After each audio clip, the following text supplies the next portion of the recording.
Sziasztok! Megnézzük, hogy van az ex, aki régen, vagy nem olyan régen még a szeretett személyetek volt. Mit lehet róla tudni? Gondol-e rátok még? Neki jelentetek-e még valamit, vagy már tovább lépett? Szóval azt nézzük meg, hogy mit lehet tudni róla. Mi van vele most? És ezt személyesre is kérhetitek, ugyanilyen körülmények között, a link a leírásban, és akkor lássuk. Mi van most a szeretett kedvessel, aki régen volt a szeretett kedves, hát lehet, hogy még most is az, de van, akinek nem. Szóval mit lehet tudni róla, mi van vele most? Lássuk.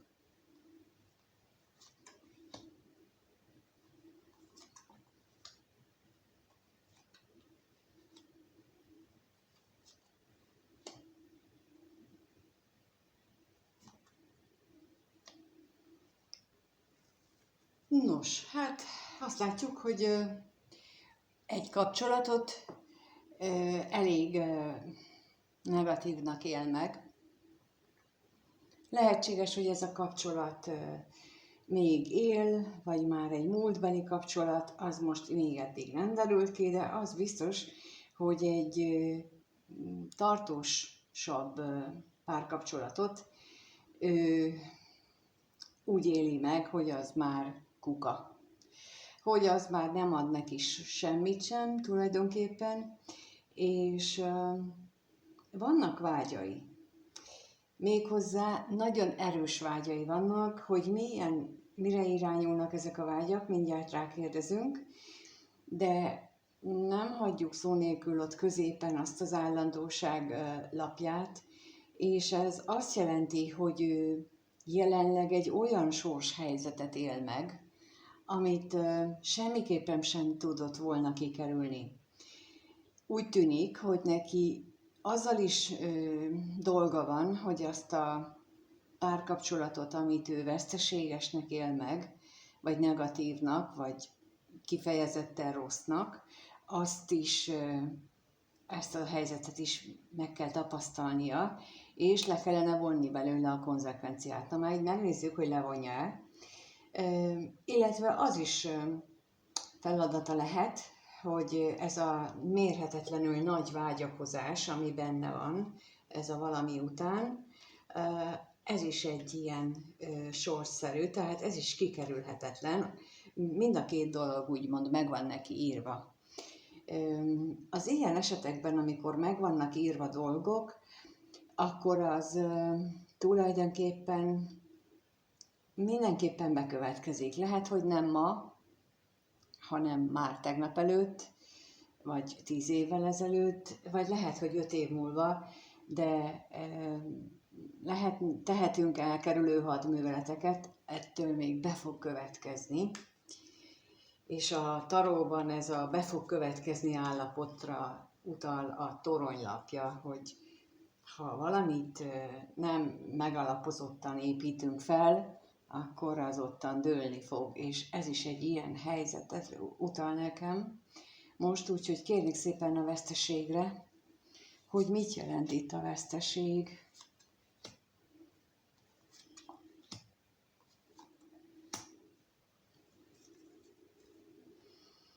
Lehetséges, hogy vagy ez a találkozás,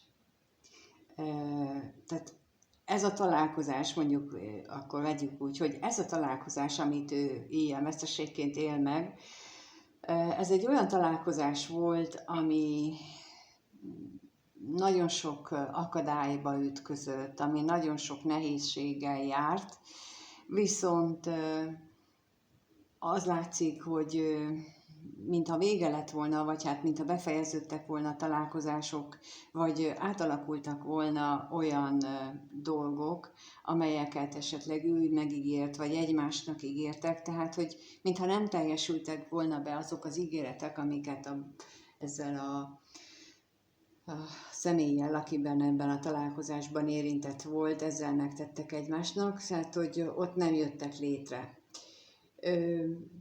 És mint mondtam, ez még mindig ott tartunk, hogy ez lehet egy jelenlegi találkozásról szól, de lehet egy lezárt kapcsolatnak a kezdeti szakaszáról is, bármelyikre utalhat. Akkor kérnék szépen most itt a házasságra, hát ha megtudjuk azt, hogy milyen kapcsolatról van itt szó.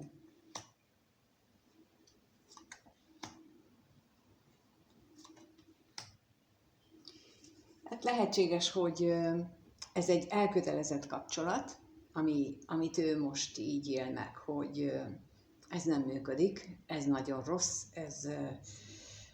ez már minden sebből vérzik, és ő szeretne valami újat.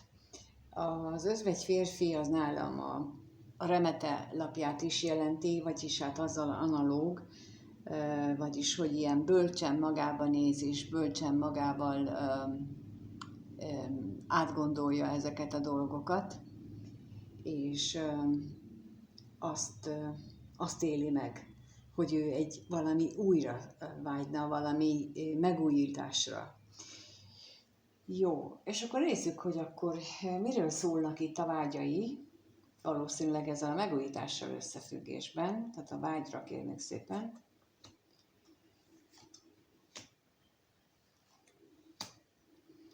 És a betegségre is kérek.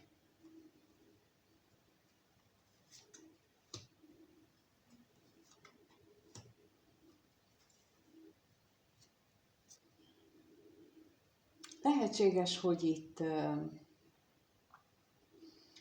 ő a szenvedélyeknek, a testi örömöknek az intenzívebb megélésére gondol, valaki olyannal, akit ő a párjának tekint.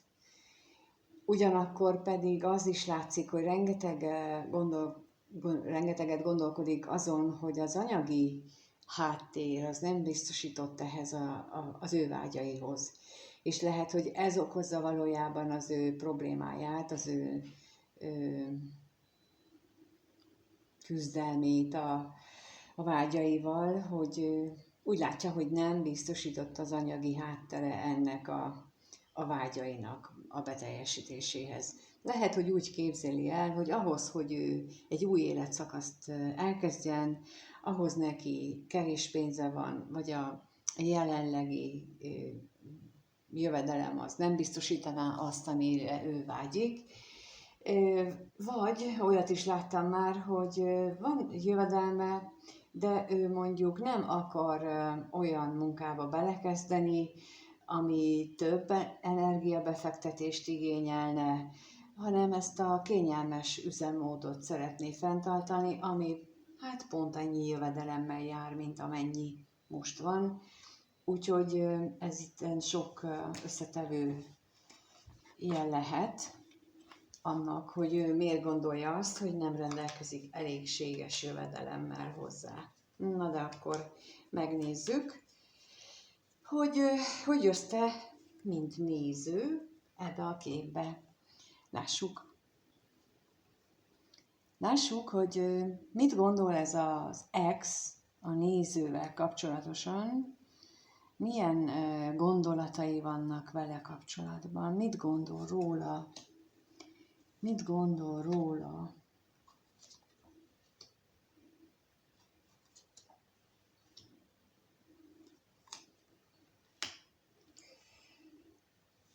Hát nagyon nehezen éli meg a veled kapcsolatos gondolatait, olyan, mintha vagy az történt, hogy az ő függőségei miatt rengeteg veszekedés volt, és ezért szűnt meg köztetek a kapcsolat, vagy pedig fordítva, tehát, hogy sok veszekedés meg vita miatt megszűnt közöttetek a kapcsolat, és ez nála olyan alkoholos vagy drogos függőséget váltott ki, amivel próbálna megküzdeni, vagy szeretné, hogyha megszűnne, de nem tudom, hogy sikerre jár-e. Egyelőre ez még nem látszik a lapokból, úgyhogy megkérdezzük azt, hogy Mi az a veszteség? És hogy sikerre jár-e?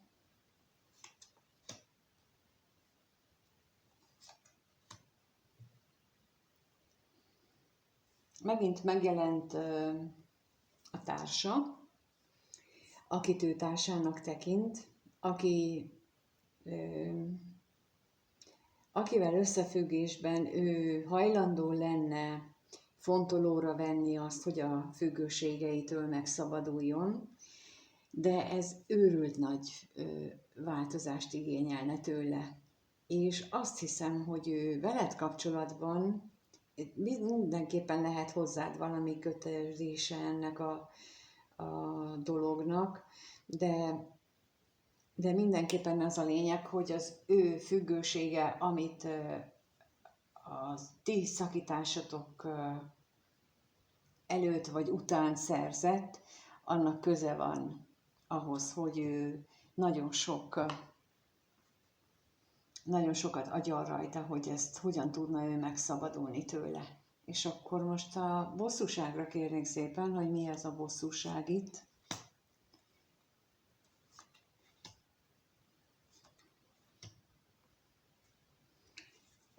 Lehetséges, hogy a környezetéből fakadóan voltak nektek vitáitok, vagy a közös lakásotokban, vagy a közös életterületetek miatt, és ez volt az oka annak tulajdonképpen, hogy ti szakítotok, vagy neki van olyan, ha nem erről van szó, akkor neki van egy olyan családi háttere, egy olyan múltja, ami nagyon eltért a tiettől, vagy ahogyan láttátok ezeket a dolgokat, és emiatt voltak a viták. Nem biztos, hogy köztetek. Lehetséges, hogy ezt ő maga nem tudta kezelni, lehetséges, hogy ez ő magán belül voltak neki nézeteltérései, illetve lehetséges ilyenkor az is, hogy ő kevésnek érzi hozzád magát, vagy bárkihez, mert hogy esetleg olyan környezetből jött, olyan múltan rendelkezik, ami úgy gondolja, hogy nem elég jó ahhoz a másik személyhez, akihez ő viszonyítja magát. Jó, hát akkor itt azt látjuk, hogy ő ilyen személyes problémával küzd, és mint az előbb láttuk, tehát ez egy sorszerű szituáció, amit nem tud kikerülni, tehát nincs rá lehetősége arra, hogy kikerüljön. Valószínűleg pont emiatt, mert hogy ő neki ezt át kell gondolnia. Nos, megnézzük akkor azt, hogy érez-e még irántad valamit ez az ex. Szóval a kérdés az, hogy akkor mit érez ez az ex a néző iránt, mit érez az ex a néző iránt.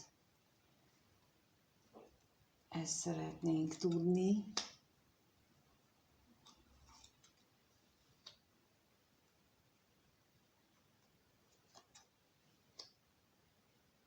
Mit érez?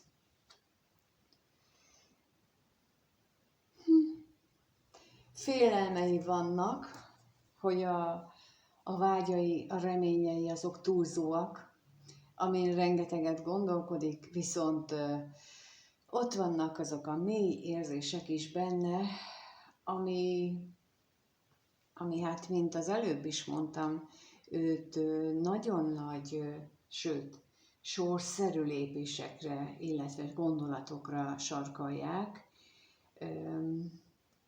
Gyakran találkozom azzal, hogy amikor jöttök, vagy kértek ilyen egyéni kivetést, hogy ezt nehezen tudjátok elképzelni, illetve féltek attól, hogy mi van, hogyha ő másképp gondolja. Ha, mint itt is látszik, ez így meg van írva, el van rendelve, akkor ez kikerülhetetlen a számára, tehát a sors rá fogja őt kényszeríteni, úgyhogy nektek ebben a helyzetben, amiben vagytok, Az az egyetlen út, hogyha hisztek benne, hogyha úgy kell lenni, hogy ti együtt vagytok, akkor együtt lesztek. Ha nem, akkor bármit tehetsz, az nagyon-nagyon nem oda fog vinni téged, ahol jó lesz neked. És lehet például, hogy végül összehoz, vagy van olyan, aki ugye különböző mágiákkal csinál ilyet, hogy kötéseket rakat rá, de hogy az nem fog téged boldoggá tenni, az biztos. Egy kötöget sem, de téged biztosan nem, mert te vagy, aki kéred például. Szóval ilyen esetben, mint látjátok itt is, nagyon domináns az, hogy mit akar, vagy mi van megírva a sorsában neki, meg neked. És ha ebben hisztek, hogy a sorsotok szerint tudtok élni, vagy ezt kéritek, hogy hadd éljétek a sorsotokat, és ezt elfogadjátok, akkor ez a legtöbb, amit az életben tehettek, meg ha ezért imádkoztok. És itt bizony, ha ilyet kér az ember, fia, lánya, akkor nagyon gyakran összeütközhet az egóval, vagy az emberi létünknek a kívánságaival, mert bizony a sorsunk az nem mindig úgy van megírva, hogy mi azt elképzelnénk.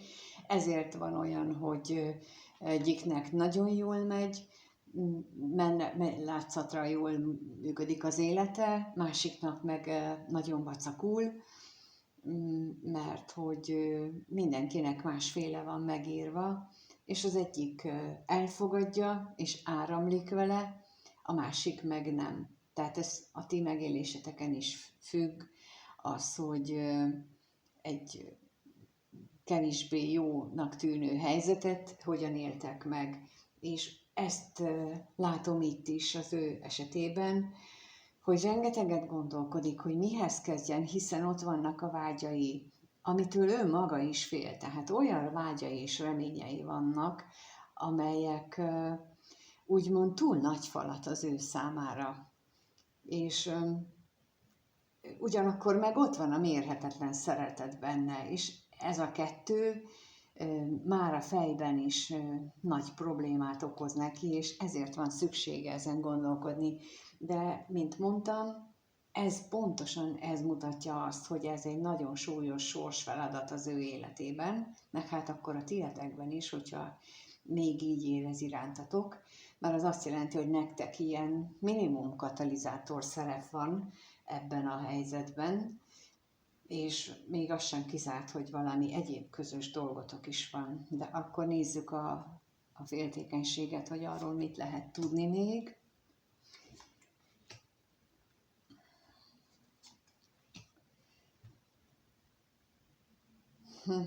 Az, hogy az ő reményeiben hogyan nyilvánulnak meg a vágyak, mert hogy ő mire vágyik? Hát ő vágyna a családra, vágyott volna a családra, lehet, hogy múlt időben már, mert hogy itt van a bizonytalanság is, hogy most mit jelent a család. Nagyon különleges és különböző az, ahogyan az emberek megérik ezt a szónak a fogalmát, hogy család. Van, aki azt mondja, a család az, amikor anya, apa, gyerekek, és a ház, meg a kutya, meg a macska. A másik azt mondja, hogy a család az a párom és én vagyok, tehát a feleségem és én, vagy a férjem és én, és a gyerekek meg a többi az mindenhez járulékos, tehát nagyon-nagyon különbözőképpen éljük meg van, aki azt mondja, hogy a család az, amikor ott vannak még a nagyszülők is ezeken kívül, és ő úgy érzi jól magát, úgy érzi családban magát, hogyha úgy mindenki ott van körülötte. És ez teljesen attól függ, hogy milyen közegből jött, mit szokott meg, mi az ő komfortzónája ebből a tekintetből, úgyhogy itt nagyon fontos, hogy ez is a komfortzónánk részét képezi, vagyis hát nagyon is meghatározza.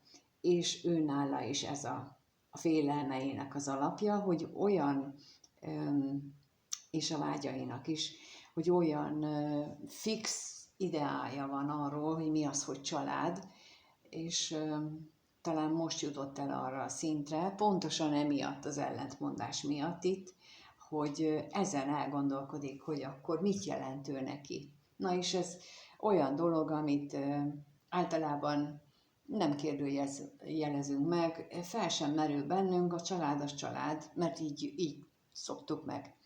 És amikor találkozik az ember fia, lánya a nagy szerelemmel, akinek homlok egyenes más nézetei vannak, mint az ő eddigi tapasztalata, akkor azt készteti őt elgondolkodásra, és nagyon sok esetben visszatéríti őt arra a sors feladatának az útjára, ahonnan valamikor letért. De akkor megnézzük, hogy ő letérte vajon, úgyhogy az özvegy férfire kérek.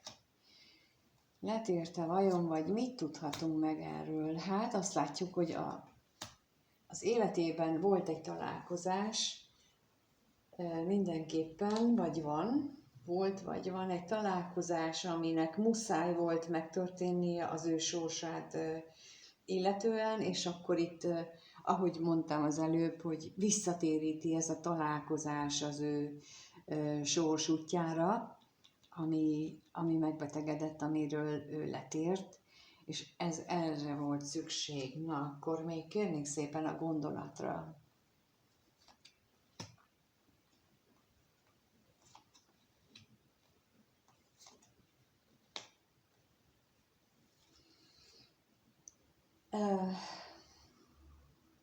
Azt hiszem, hogy nyugodtan mondhatom azt, hogy te vagy az a kulcs szereplő az életében, a szív királynője, aki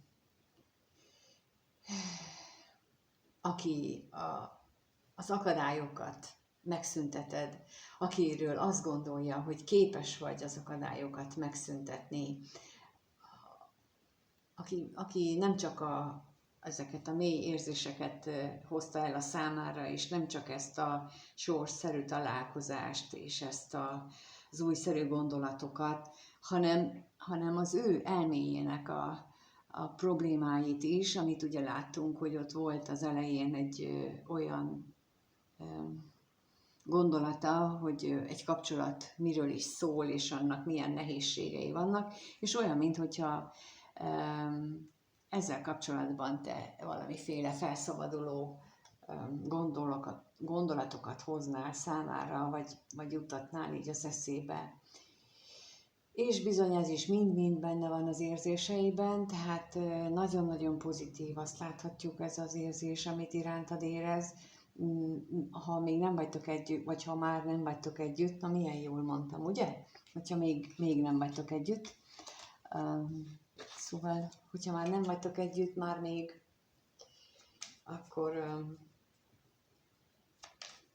akkor is nagyon szép. De akkor megnézzük, hogy mi várható a következő 1-2 hétben.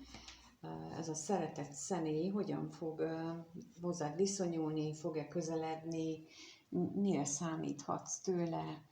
Lássuk, akkor ez a ex hogyan fog viszonyulni a nézőhöz. Erre vagyok kíváncsi, hogyan fog viszonyulni.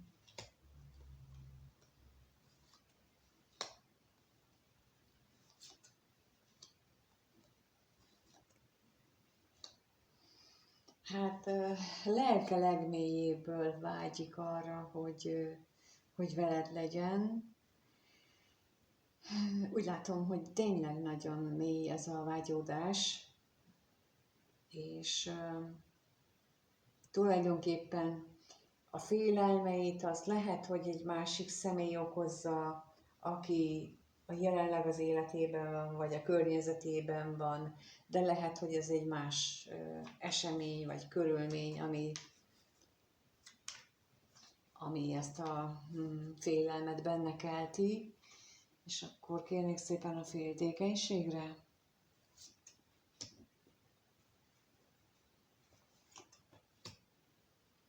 És az özvegyasszonyra.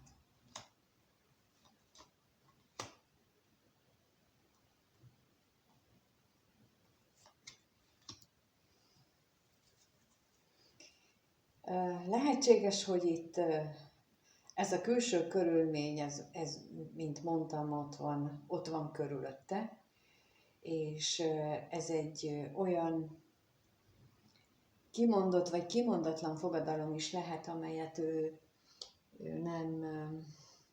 nem óhajt már betartani, mondjuk így finoman, és a félelmei azért veled kapcsolatosak, meg az újrakezdésetekkel, hogy esetleg te meggondolod magad, és nem akarsz vele újrakezdeni, és nem akarsz vele új szakaszt elkezdeni, és akkor még rákérek az özvegy férfira, hogy mit tudhatunk meg, mert hogy ott volt egy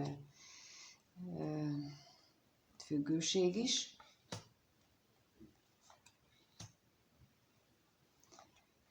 Nagyon-nagyon vágyik arra, hogy az akadályok azok elháruljanak az útjából, vagy a ti utatokból, ha ezt közösen szeretnétek, de az övéből mindenképpen.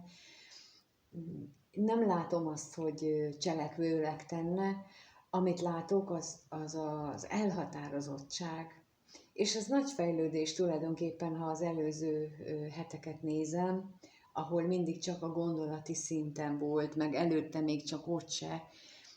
Itt még ugyan nincsen az, hogy na akkor elindulna, de az már igen, hogy ő határozottan gondolkodik rajta, hogy hogyan lehetne újrakezdeni, és azt, hogy az ő régen tett ígéreteit, azt felül kell bírálnia, és más kell gondolnia, mint amit eddig gondolt. Lehet, hogy mint amit mondtam, tehát, hogy ő olyan környezetből jött, hogy ott az volt a szokás, és akkor ezt így természetesnek vette, és így rájön közben az, hogy hát az azért nem egy ilyen kőbevésett dolog, és azt lehet másképp is értelmezni, és ilyeneken is gondolkodhat, hogy azt hogyan lehet megvalósítani. Úgyhogy nagyjából ez várható a következő 1-2 hétben.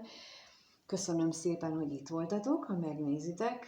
Köszönöm, ha megírjátok, hogy ez nálatok hogy működik.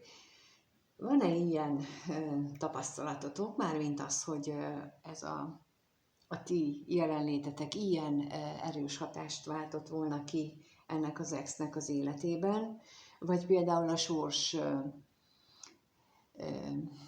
sorsútja, a sorsutatókkal kapcsolatosan.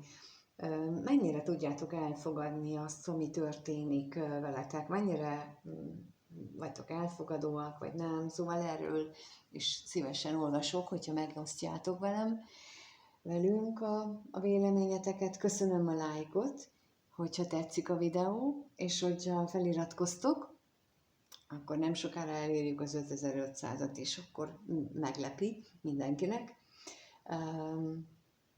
Én már nagyon várom. Na, szóval, amíg viszont nem találkozunk, addig meg mindenkinek minden jót kívánok. Sziasztok!